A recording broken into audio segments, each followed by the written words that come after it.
It started with the clink of plastic Solo cups and a toast that cut through the backyard barbecue noise like a weed whacker on steroids. Karen Rivera, HOA president, self-appointed queen of performative community spirit and champion of every ridiculous fine ever written, raised her red cup high and smirked like she'd just invented neighborly love. To the future, she said, her voice dripping with that fake sweet syrup, and to finally shaking off the chains of negativity without all that red tape slowing us down. We can finally move fast. A ripple of awkward chuckles followed. Hungry and hollow. Someone from the welcome committee actually hooped.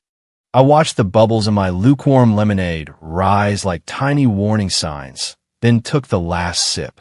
Warm, flat, not unlike the applause echoing off the community clubhouse walls. I didn't blink. I didn't speak. I just set the cup down gently right beside the untouched insurance review memo I'd tucked into my tote bag 3 hours earlier, the one Karen never read. By the way, if you're here listening and already gripping your lawn chair or your sanity, do us a solid. Hit that subscribe button and smash a like on this video. You have no idea how much that helps keep these HOA horror stories alive. Now back to it. The party was one of those quarterly community unity things. An open cooler of cheap beer, grocery store potato salad that probably violated 3 health codes, and a Bluetooth speaker blasting 90s hits ironically. They'd taken over the common green space behind the pool. Fake tiki torches, string lights, too many lawn signs screaming, we're a neighborhood, not a dictatorship. It reeked of charcoal smoke and Karen's signature vanilla body spray. Karen floated from group to group, all smiles and clipboards. You'd never guess that 4 months earlier she'd nearly tanked the entire community liability coverage by forgetting to file a change order with the insurance carrier, and then blamed process gaps. My committee was the process. Now we were apparently the problem. When I was formally shifted out of compliance oversight and into advisory only, the memo didn't even come to me directly. I found out through the HOA Facebook group titled Project Streamline. Some eager new resident posted a gif of a rocket taking off with the caption, "No more brakes on this train." My name wasn't on the board email list anymore. My calendar emptied itself overnight like it was shedding me. I didn't fight it.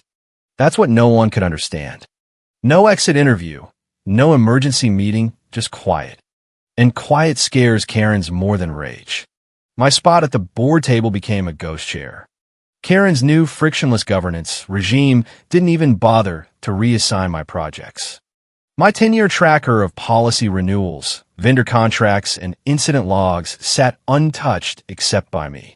So when the barbecue happened, I knew what it was. Not a celebration, a eulogy. They were burying the version of the HOA that had discipline, oversight, accountability, the kind that didn't gamble community insurance on hope and hashtags.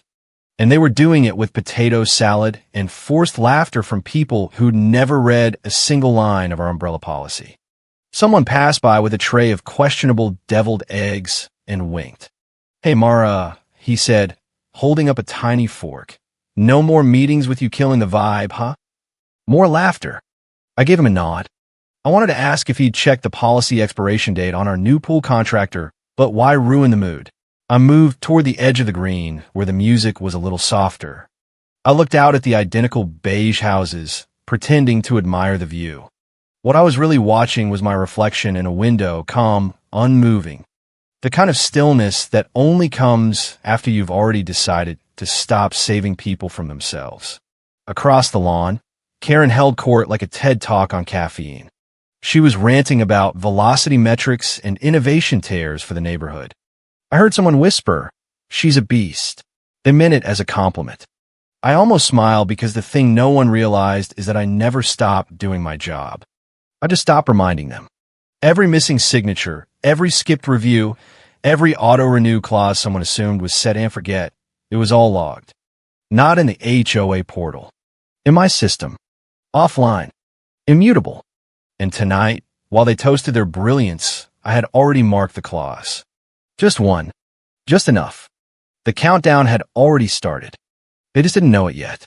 It started weeks before the barbecue, before the plastic cups and forced unity and whatever inspirational quote Karen had printed on her t-shirt that month. No announcement, no special meeting, just a silent little tweak buried in an internal board update. Insurance sign-off was no longer mandatory on major initiatives. Not eliminated, not phased out, just delegated where applicable. In HOA speak, that's like saying you can let your dog poop on the sidewalk as long as it's not near the welcome sign. The update came from Karen's laptop, probably written by one of her grinning, streamlined consultants who treat governance like a buzzkill at a block party. They tossed around words like velocity, frictionless living, and low-resistance enforcement. Translation: we're gambling big and hoping no one notices until it's someone else's flooded basement. By the following Monday, my board calendar was a joke. Invites vanished. Threads dried up.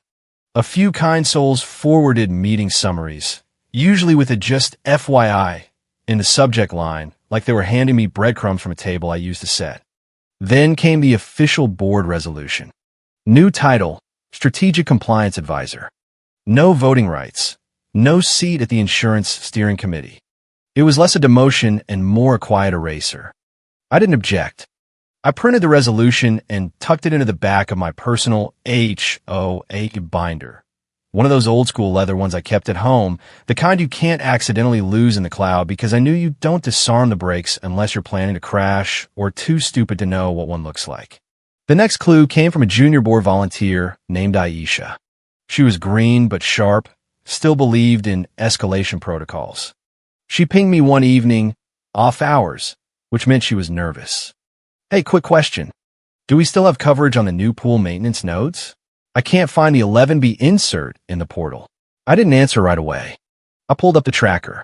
Policy 11B governed third-party vendor liability for accelerated community projects, specifically the flashy new Zephyr maintenance crew Karen loved because they moved fast and didn't bog us down with paperwork. It was up for renewal that month. I'd marked it red 2 weeks earlier. I forwarded the message to Karen's new ops lead with a short note, relevant to Streamline Initiative. Attachment included. No reply. The email was marked read. That was enough. 2 days later, Aisha replied to her own thread with a shrugging emoji and a line that made my stomach turn. All good. Leadership says no worries. Everything's under control. Under control. That's HOA language for don't ask again unless you want to be fined for your grass height too. I didn't message her back. I didn't raise hell or hit the panic button. I just went to my home office, opened my compliance map, and updated the tracker. Policy 11B, renewal status unknown. Insurance sign-off revoked. I time-stamped it, printed a hard copy, slipped it behind the dividers next to the old breach logs from the 2022 fence collapse. The same week, we nearly lost a 6-figure claim because someone tried to rush a contractor without verifying liability thresholds. We survived that one because I caught it in time. This time, I wasn't invited. I watched from the outside as Project Streamline picked up steam. New residents were running orientation calls. The vendor, some third-party maintenance startup with a logo that looked like a fidget spinner, was barely insured. Their roadmap slide deck had more clip art than clauses. But Karen liked them. They move fast, she said. And they don't bog us down with paperwork. That was her favorite dig, paperwork. As if diligence was an anchor and not the only reason we hadn't been sued into oblivion by the last hail season. They called it progress. I called it malpractice with glitter. Every time I opened the dashboard, I saw more green lights, more unchecked boxes. One line caught my eye in particular. Risk acknowledgement waived by President Directive. I took a screenshot, printed it, added it to the file. I didn't warn anyone after that. Not out of pettiness, out of precision. If you scream into the wind too long, people stop hearing you. But paper? Paper listens. Paper remembers. I started showing up less. When I did, it was with my coffee and a clipboard, nodding politely in meetings I wasn't allowed to comment on. I took notes. Not for them. For me. I wasn't being removed. I was being positioned. And positioning, that's where the real power hides. So I waited. Let the gaps widen. Let the noise build. Because I knew one thing they'd all forgotten. It's not the crash that kills you. It's thinking you're flying. It was like watching someone floor a golf cart with the oil light blinking and the engine held together by neighborhood gossip and LinkedIn endorsements. The partnership with Zephyr Maintenance got greenlit on a Friday, naturally, so there'd be no time for the insurance carrier to dig their heels in. It was the kind of vendor deal that came pre-packaged with barbecue and a buzzword bingo card. Quantum scheduled maintenance, AI-optimized mowing, zero paper onboarding. Karen practically salivated. No one asked how a 2-year-old startup out of Tulsa was going to handle servicing 300 homes during storm season. They just liked the pitch deck. The board was told politely but firmly to align, not obstruct. That was Karen's go-to phrase when she wanted a rubber stamp without the mess of a conscience. I watched our HOA attorney Greg nod and scribble some vague notes about conditional approval pending risk review, which of course never came because risk was me and I'd already been cut from a loop. The kickoff meeting for the vendor integration was held in the obnoxiously named Zoom room, War Room, Zephyr Kickass. I wasn't on the invite. Didn't need to be. I had a standing login to the shared drive, and Karen's new ops lead hadn't revoked it yet. Sloppy but convenient. That Monday, I logged in at 6 a.m. before the system tags updated. I wasn't trying to sabotage anything. I wasn't looking to leave a trail of breadcrumbs. I just wanted one clean note, one simple act of clarity. Inside the compliance audit tracker, I scrolled to Section 4, Vendor Risk Mapping, subsection 11B. There it was blank. No renewal alert, no countersignature, no coverage start date, just a dusty pending review flag from 3 weeks ago. I typed 3 words, renewal pending, unconfirmed. Then I tagged the entry with my credentials and a timestamp. No alert, no escalation, nothing flashy. Just a quiet blinking dot in a forgotten cell of an internal spreadsheet no one thought mattered. Then I removed myself from the shared folders. Every one of them. Remove access? The system asked. I clicked yes. System confirmed. No one noticed. I didn't attend the launch call that afternoon.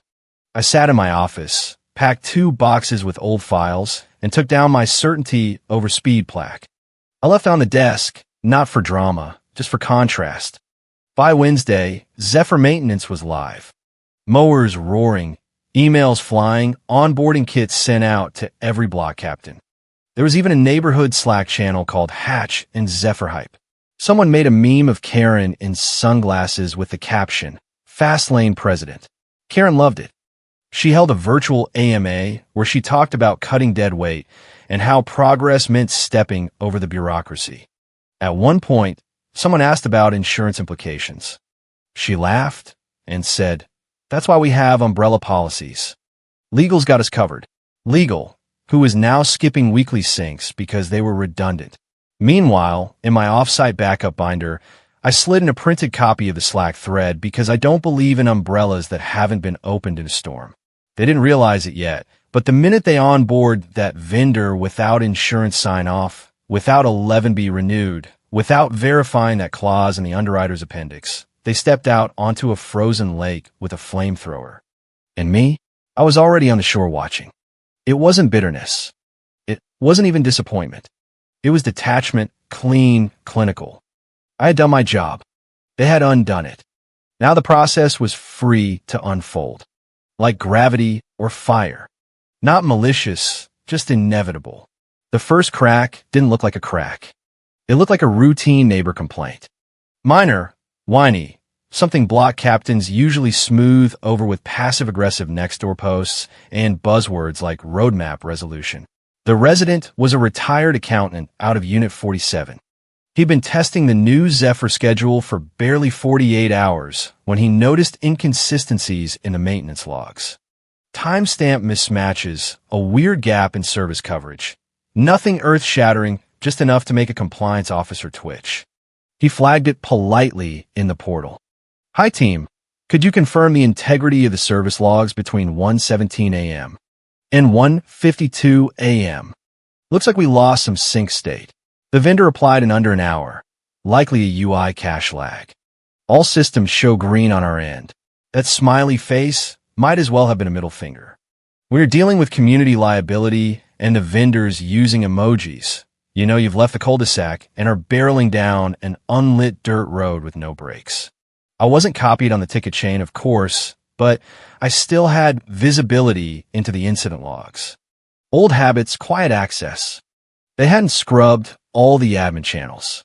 Not yet. That same day, the maintenance crew logged 2 non-fatal equipment failure events. That's HOA speak for the mower didn't reach the gas line yet. The logs were incongruent. Unit 2 triggered independently without any paired escalation, which shouldn't happen in a mirrored system. A junior volunteer flagged it in the chat. Hey, is this supposed to flip without 1A first? Silence. Someone replied with looking into it. That thread went dead by noon. Then came the email. A middle manager named Theo, well-meaning, perpetually overwhelmed, the kind who still prints his Outlook calendar, sent a vague note to Leadership Ops Plus Risk Group Legacy with the subject line, "Quick Q on third-party coverage." The body was short. Hey all, just wondering if we ever finalize coverage for third-party fail points under the Streamline integration. Probably nothing, but saw a log mismatch. Want to be sure we're aligned. TX. He included a smiley face, too. It stung more than the vendors. I opened the email, read it slowly twice. Then I looked at the field. No one replied. Not even an out-of-office. It was like watching someone yell fire into a black hole. I could have answered him. I could have looped in the right people, attached the clause, pasted the audit log. But I didn't. Instead, I walked into the kitchen, poured myself a coffee, and opened my home laptop. I logged the moment. Policy 11B confirmed. No response to coverage inquiry. I printed the email, added it to the binder. Because at this point, it wasn't about prevention. It was about record keeping. I had spent years playing safety net to a neighborhood that thought gravity was optional. I'd written protocols they never read, saved them from fines they never saw, shielded them from fallout they thought never existed. And now they were doing exactly what they wanted, moving fast, untethered, free from negativity. I watched them blur past every stop sign, every guardrail, and I knew with the precision of a clockmaker what came next. It was in the silence between warning and impact. The stillness before the first domino tips. It happened on a Tuesday, the kind of Tuesday that starts with weak coffee, a full inbox, and that creeping sense you're about to become someone's scapegoat. At 9:14 a.m., a system alert pinged across half the neighborhood app. 3 blocks reported simultaneous roof damage and flooding from an overnight hailstorm that turned into a flash flood. Not delayed, not minor gone. By 9:16, a 4th Street flagged total access failure to the community drainage system. Then 5, then 7. The board was still finishing their lattes when the red flags started pouring in. Property damage, transaction gaps on claims. One international snowbird reported a complete rollback, 22 hours of security footage just missing. Their insurance team was already firing off letters with the words breach of contract in bold. Zephyr Maintenance's official incident channel lit up with panic-coded calm. Investigating with urgency. Initial assessment suggests minor fault in node synchronization. That's vendor speak for we're flailing and praying the logs lie. I didn't get a direct message. No emergency Slack. Not even a ping on the group chat. All I got was a calendar invite. Subject line, policy reinstatement request urgent. No greeting, no context, just a one-line note in the body. Please confirm if you still have access to insurance policy 11B renewal materials. Need ASAP. Thanks. The sender, Karen's assistant. The poor woman probably thought she was asking about a form, not the last gasp of a system about to flatline. I sat still for a moment. The house was quiet except for the faint hum of the air vent. My cat stretched lazily by the window. Somewhere in the distance, a leaf blower droned its oblivious tune. I clicked accept.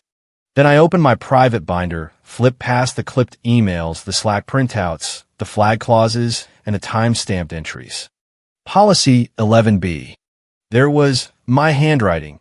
Renewal status expired as of October 12th. I pulled out the document, highlighted the lapse clause, the one that stated in very dry legalese that property damage coverage was void if not renewed prior to any triggering event. The current date, November 4th. I made a pot of tea, not out of smugness, just habit, because people think collapse is dramatic. Explosions, screaming, theatrical failure. But this was quiet, clinical, like a heart monitor flatlining in an empty room. Inside the clubhouse, imagine the chaos blooming like mold. Board members choking on disclaimers. Block captains dialing residents with fake calm. Karen demanding answers from people she'd silenced. Assuming insurance would fix it, assuming they were still covered, assuming I would fix it. I watched the screen as a follow-up ping came in. Can we hop on a call in 10? I replied, yes, bring the inspector. Then I closed my laptop because the thing about collapse, by the time you notice the cracks, the foundation's already gone. He arrived looking like he'd just stepped off a flight no one was glad to take. Dark suit, insurance badge clipped to a belt loop, expression set somewhere between bored and bracing for impact. His name was Calvin Price, but everyone just called him the inspector, like he was deaf with a clipboard. They ushered him in a conference room C. The big one with the fake ficus and the cheap speakerphone that always cut out during crucial moments. Karen was already seated when I walked in. Her smile brittle, her eyes scanning for an exit that didn't exist. Thanks for making time, she said, the kind of voice you use when you've already drafted someone else's termination letter. Calvin didn't bother with pleasantries. He set his laptop down, clicked into the carrier's portal, and said flatly, let's go straight to policy 11B. Karen nodded like she had any idea what that entailed. Of course, we just need to confirm that everything's in place. We may have had some lag in the upload process during our reorg, but the intent was always, he cut her off. Intent doesn't bind coverage. Signatures do. He tapped a few keys, pulled up the log, and turned the screen. There it was. Stark. Undeniable. Status. Expired. Last renewal October 12th. Next due November 1st. Renewal status. Not submitted. Risk officers sign off. Not applicable. Calvin leaned back in his chair. No drama. No sigh. Just a calm, soul-level disappointment that said he'd seen this movie before and knew exactly how it ended. Karen went stiff. That's not possible. There must have been a gap in comms with the administrative team. Our assistant general counsel was supposed to... Your assistant general counsel doesn't have authority to execute risk-bound renewals, Calvin said. You do. Or rather, you did. Well, I delegated that. To whom? Silence. Calvin looked at me. Miss Jensen, were you ever informed of a policy delegation, formally or otherwise? I met his eyes. No. I was removed from the approval chain 4 weeks ago. I slid the folder forward, the one with every email, every policy log, every red flag. A clean stack of receipts, all time-stamped and quietly damning. He opened it, flipped through, nodded once. Clear timeline, he said. Thank you. Karen tried to recover. Okay, look, we understand there was a lapse. He held up a hand, not rudely, just conclusively. Miss Rivera, the clause in question, subsection 5D, specifically outlines that failure to renew before a damage-impacting event results in forfeiture of claim. You signed off on the original. You removed the risk officer. You failed to reauthorize the renewal. That's 3 points of negligence under the insurer's definitions. I was told, Karen started, her voice sharper now, the edge of panic rising. You were told, Calvin repeated, folding his hands. By whom? She blinked. He turned the laptop around, closed the lid, and stood. We'll be issuing a formal denial within the hour. I'll also be flagging this with our underwriting team. Your organization may face a reassessment of your insurability moving forward. Silence. Karen sat there like someone had cut the gravity under her chair. No voice, no bluster, just still. I didn't gloat. I didn't speak. I didn't need to. Calvin gathered his notes, nodded once toward me, just enough to acknowledge who had actually done the work, and left the room. As the door closed behind him, Karen finally exhaled. This is going to cost us millions, she whispered, more to herself than anyone else.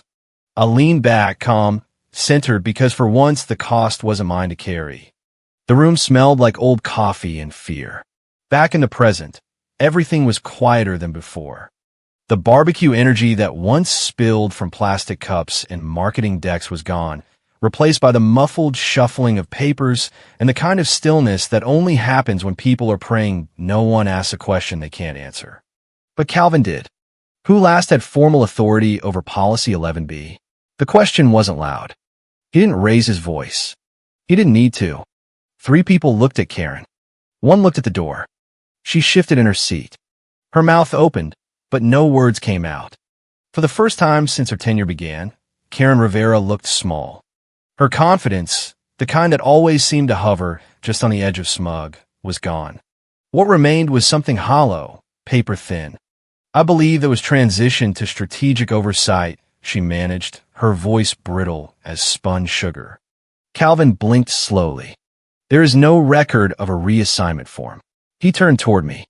Miss Jensen, can you confirm? I nodded once, then opened my laptop without a word. My desktop loaded in seconds. No clutter, no noise, just a simple spreadsheet I'd built myself years ago because I never trusted systems built by people who thought compliance was optional. I scrolled down column G until I hit the line. Policy 11B, third-party data coverage. Status, renewal pending. Risk sign-off revoked per memo dated October 2nd. Final note, flag for expiration on October 12th. No renewal request received. I rotated the screen toward the table, then reached into my bag and pulled out the folder, the same folder I'd brought to the barbecue. I slid it forward slowly, precisely, paper whispering against what like a sigh. Inside, copies of all email notices, calendar removals, policy logs, and the internal audit system records showing Karen had unchecked my signatory access without updating any chain of responsibility. Everything stamped, printed, and quietly ignored. Karen didn't even touch it. Her eyes skimmed the cover page, then stopped on the timestamp next to my initials. The color drained from her face like someone had pulled a plug. This wasn't escalated, she said weakly. It was logged, I replied, per protocol. And you didn't think to override? I wasn't authorized, I said. Per your restructure. No heat, no malice, just policy. Her policy. Calvin flipped through the binder slowly with the steady hand of a man accustomed to postmortems.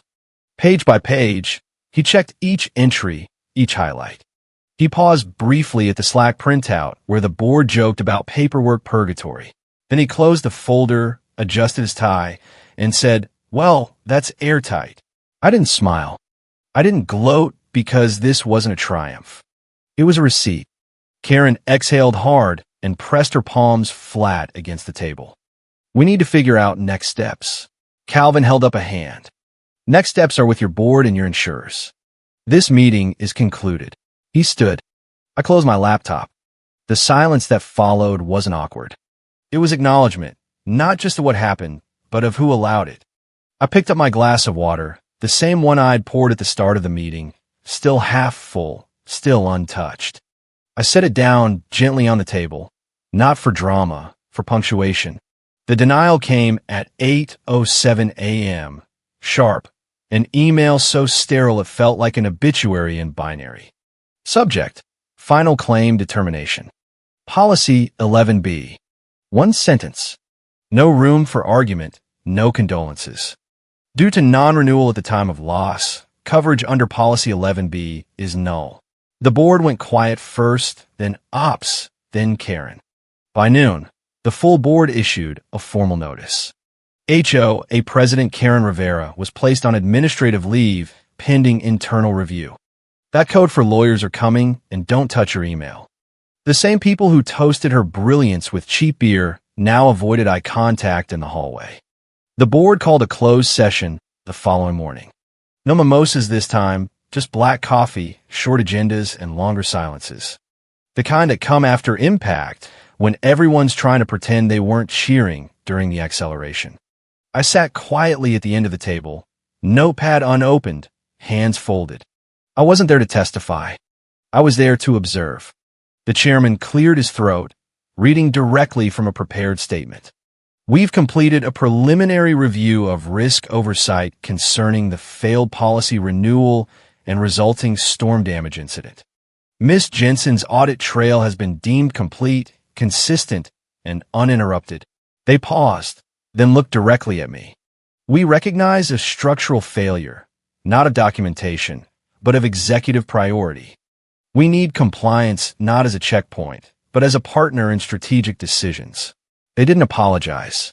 I didn't ask them to. What came next wasn't theatrical. No standing ovation, just a motion passed by unanimous vote. Effective immediately, I was being reinstated, not in compliance. That committee was already being gutted and rebuilt. My new title, Director of Strategic Integrity. It came with no team, no politics, and one very sharp reporting line. Straight to the board. I wouldn't answer to ops or the president anymore. I wouldn't sit 3 rungs below decisions I used to prevent. I wouldn't need to send red flags into black holes and pray someone read past the subject line. Now they'd come to me. When a meeting ended, I didn't linger. I shook hands. I thanked them. Then I walked out through a hallway that felt both familiar and entirely new. On my desk, my new desk, moved 1 floor up, glass door, no cubicle walls, was the binder. Someone had brought it from my bag and placed it neatly next to my nameplate. M. Jensen. Strategic Integrity. No flowers, no welcome banner, just a desk, a view, and the one thing I never needed permission to carry, proof. I sat down, opened the binder, slid in one last page, a copy of the claim denial. Then I shut it, placed it in the drawer, and locked it. No vengeance, no parade, no champagne, just permanence. Endurance printed in black ink. The conference room smells like new carpet and old irony. It's orientation day for the new compliance hires. 6 of them, crisp resumes and hopeful smiles, all gathered around a PowerPoint titled Building Forward, Integrity as Strategic Edge. Someone's ordered sandwiches. The board is handing out branded notebooks like participation trophies. On the far wall, freshly mounted in matte black letters, is a framed quote. Fast is fine. Blind isn't. No attribution, just impact. They don't know where it came from. Most assume it's some business book or motivational podcast. No one asks. But I do notice how their eyes linger on it a little longer than the other slides. Like they can feel it wasn't meant as inspiration, but as a warning. Down the hall, Calvin Price is wrapping up his final debrief. His laptop's shut, his jacket draped over one arm, and he's scribbling something in his notebook, likely the kind of sentence that becomes a footnote in someone's executive termination. I pass him near the elevators. He doesn't stop me, just mutters under his breath as he closes the case file. This is what fast and blind costs. He doesn't look at me when he says it. He doesn't need to. I keep walking. No pause, no victory lap, just motion. Because what happened wasn't a comeback. It wasn't a twist or a triumph. It was an outcome. The natural result of a system left to rot under ego and speed. The cheers that once followed Karen's toast, those are gone. Replaced now by silence, dotted with the occasional, "Have you checked with strategic integrity yet?" A few of the louder voices have gone mysteriously quiet. One director transferred blocks. Another pursued other opportunities. Karen's name hasn't been spoken in weeks. In a vacuum, people now forward things to me without being asked. Attach disclaimers to group chats. Tag me in policy discussions, not out of obligation, but precaution. They don't do it because they like me. They do it because they learned. On my new desk, beside the dual monitors and the high back chair I didn't request, sits a single object that doesn't match the decor. A cheap, slightly chipped solo cup. The same one from the barbecue. It no longer holds lemonade. Now it holds paper clips. A quiet reminder that nothing here really changed except who listens. And why? I don't smile when I look at it. I don't need to, because they used to celebrate fast. Now, they answered to documented. And I've still got the receipts.